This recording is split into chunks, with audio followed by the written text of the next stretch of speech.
All right, guys, welcome to the SRS segment of the TNL. We have Mr. Shannon Womble on with us today. What's up, buddy? Hey, what's happening, Frankie? Same old, same old. You know how it goes. Trying to, Yes, sir. trying to get a bunch of agents paid and help them sell annuities. Well, let's get to it. No doubt. Shannon, how long? It's good to have you on, by the way. How long have you been with FFL altogether? Well, thanks for having me. Number one, I've been with FFL now. This is my 5th year. I joined January 2019. Okay. Yeah, so And 4.5 years. so 4.5. Yeah. So you're coming up on your 5th year. How long did it take you to write your first annuity? I wrote my first annuity December of that year, which posted for in the following year in 2020. Okay, so January you started, December, so 11 months, 10 months before you wrote your first annuity. Now, was that, were you always asking the golden question, or did you not start asking the golden question until around? No, I didn't start, Okay. asking the golden question. I think like a lot of agents, I was intimidated, right? Sure. And I just kind of like I used to be intimidated by mortgage protection, right? Right. So it was a process for me. I went final expense, mortgage protection, annuities. Okay. And that's a pretty normal trend. Yeah. So the point of this, and obviously with the rebranding of SRS, and our goal is to get agents to realize just how uncomplicated they are. And usually, in my experience, if they get through like 2 annuities, then they're off and running, right? So what, tell me how you went from not feeling comfortable to feeling comfortable enough to ask the question, then writing your first couple of annuities. Well, what I did when the very first annuity that I wrote, the gentleman's name was John, and unfortunately John passed this past year, but I'll never forget it. He was an elderly gentleman and smoked like a fiend. Right. And we sat down at his island in the kitchen, and I saw he had his annuity statement sitting there. I was like, oh, dude, you have to ask, like, how is this going for this guy? Right. And so I just, kind of asked him. I was like, John, like, what's going on here? What are these? I just played stupid. And he goes, oh, those things, they suck. And I was like, well, what's going on with him? He goes, well, I'm not getting the money that I thought, and this and that. And I said, well, let's take a look at it. And that's how I started, man. And it was just very conversational with him. And then I realized, I was like, okay, let me do a little bit of research here for you, John, and I'll get back to you. Is that good? And he goes, yeah, sure, no problem.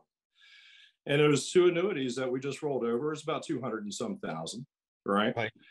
And that's how I started. And I was like, man, how many times have I just not had that conversation because I made it about me and not about the client? Yeah. Dude, that's a strong statement. And so that made me really sit back and think and say, you know what, dude, just go ahead and start asking the question, and don't be afraid to help people. Don't be selfish. Right. That's right. Because it's uncomfortable. And when you don't know, your fear is always that they're going to ask you a question you don't know the answer to, and you're going to look stupid. Right. Right. But I mean, and again, I don't know exactly how many annuity clients I have, but there's a bunch. And I don't remember any of them asking me anything that deep, which is what, again, my fear was in the beginning as well. Like, dude, I don't know enough about this. I'm not a financial expert. I don't want to mess up, obviously. And now there's the new Annuity Hall of Fame. Yep. Are you going to hit that? Well, we're going to make a run for it. I'm not going to say, oh, yeah, we're going to hit it. I mean, that's a goal. Like, sure. I'd love to be in the, inducted in the first, Red Jacket Hall of Fame for annuities. That would be great. I'd love that. We're making a big run for it. That's for sure. I'm a little bit behind the 8 ball, but we can do it. Absolutely. It only takes a couple, right? Yeah. Yeah. You never know when you're going to hit that one big one. That's right. That's right. So here's the $1 million question. you use a bunch of annuity leads, or you got some special system to find all the annuities that you write? I mean, because that's the other thing that people go, well, Shannon probably knows a bunch of rich people, or Shannon probably has really good annuity leads. Can you tell us all how you find your annuity business on a regular basis? Sure. With the advent of the Hall of Fame for annuities this year, I decided to go ahead and try some annuity leads, and I spent a lot of money on them. And that's one thing I'm not afraid to do, Frank, is spend money. Right? I was like, well, let's go ahead and invest in these and see what we can do. And they didn't pan out, to be perfectly honest with you. And so I just went right back to asking the golden question with all of my, mortgage protection and final expense leads. And that's how I generate every single annuity. Now, last year, right, all my annuities were from in-home, but I transitioned to 100% telesales. And so all of my annuities this year are telesales, out of state. I think I've got one. I just now closed another one this past week. That was, in the state of Virginia, but there was a telesales lead. Yeah, no doubt. But they lived right up the road. So I just went up, I closed it, and then I just went and did the transfer with the TSP, helped her out at her computer instead of doing it on the phone. So, but yeah, 100% telesales. I gotcha. Okay. So, what's the biggest difference in doing a face-to-face annuity presentation and doing the telesale annuity presentation? None for me, because all I'm going to do is just have a conversation with you, Frank, and then find out. And what I do, instead of showing you, showing you on the screen in the home, I just take a screenshot and I text it to them and say, hey, did you get this? And they're like, oh yeah. I said, and well, let me explain, what this is. The same thing I do with the IUL, right? I just screenshot it and I send it to them. And they're like, wow, this makes a lot of sense. Yeah, doesn't it? That's it. Like, nice and easy, dude. Nice and easy. No Zooms. I don't do Zoom. Okay. 100% on the phone. Man, why I love this so much? Because I always feel like I felt like I was okay at selling annuities because I could simplify it. And that's pretty simple, because everybody can get a picture on their cell phone. I don't care if they're 18 or 80, right? You can get a picture on your cell phone and you can open it up and you can look at it. And for you to just talk on the phone and go, look at page 2, page 3, here's what this means, here's what it looks like. All right, so you send me the illustration, I look at it, I have maybe a few questions. How do you get me to move forward? What's that process? I'm like, does this make sense? And they're like, yeah. Okay, so what we need to do, Frank, is go ahead and put in the application. Now, it's not as easy as one might think. It's not like we're going to go ahead and transfer money from your checking account and put it into your savings account. There's a little thing called suitability. Not everybody qualifies for this. So the next logical step is just go ahead and put in the application. Let's verify whether or not we can get you past through suitability. Make sense? Sure. Yep. That's it. That's it. That's it, man. That's all I do. So how about when we get to the part of the application where it talks about the transfer? Because if you're going to get any type of pushback, any type of nerves on the client's end, it's going to be in that section, right? When they start asking about, doing a direct transfer, what's your account number to your 401k or IRA? What do you do in that section? How do you navigate through that? Well, we know that's going to come up, right? So I always like to get ahead of my objections, right? Get in front of them. So I go ahead and I take care of that, in advance, right? Okay. So I step them through the process, let them know what the expectations are, just like any final expense or mortgage protection, conversation that we're going to have. I explain the entire process. Look, if this makes sense, this is what we're going to do, and this is what's required. So I let them know, hey, we're going to need personal information. We're going to go ahead and have your beneficiaries. I'm going to have to ask you some financial questions, Frank, not to be nosy, but this is part of the suitability. Okay. Everything's got to fall within certain percentages. And then what we'll need is a copy of your statement, right? Because we have to actually prove that we're going to put you in a better situation than what you're currently in. Okay. And do you have that available? Yes, I do. Okay, go ahead and send me that. And then we're going to go ahead and get the transfer information. Once we get you through suitability, we have to know how they're going to handle the transfer on the company that you're with right now.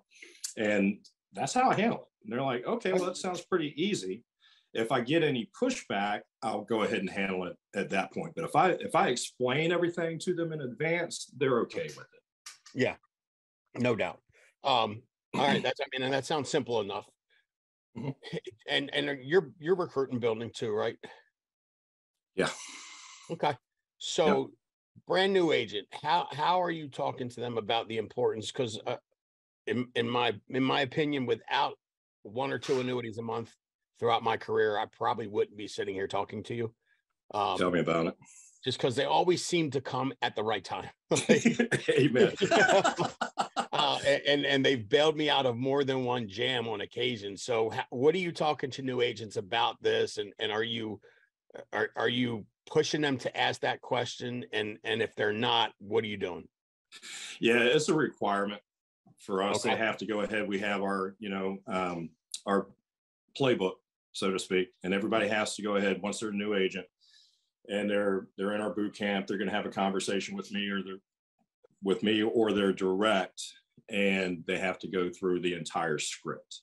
And if they miss that part of the script, we're going to have a conversation. And this is why it's so important, right? Because we need to go ahead and find out, not to be nosy. And this is part of our verbiage, Frank, not to be nosy. Okay. But for us to go ahead and properly guide you as to how much, how little, if any additional insurance you may need, we're going to ask you a few questions. And one of them happens to be, what do you have that acts like life insurance that avoids probate? Anything like any old 401ks from an old job that you may have sitting there, stocks, bonds, significant amount of money as savings, because this gives us an idea of what it looks like financially upon death. Does that make sense? They're like, sure. Okay. So that right there lets them know we're going to ask them. And so it's not weird when we ask them. Sure. And I love how you put not to be and nosy. So now when the agent says, oh, well, they got this and that, okay, just put that on the shelf for right now. Okay. So, okay, Frank, we got a great idea how much coverage you're going to need now, right? Let's go ahead and take care of the human capital side of things. And then once we get them past, okay, Frank, by the way, we took care of your human capital needs. Now we're going to take a look at your financial capital needs, getting back to your 401k, right?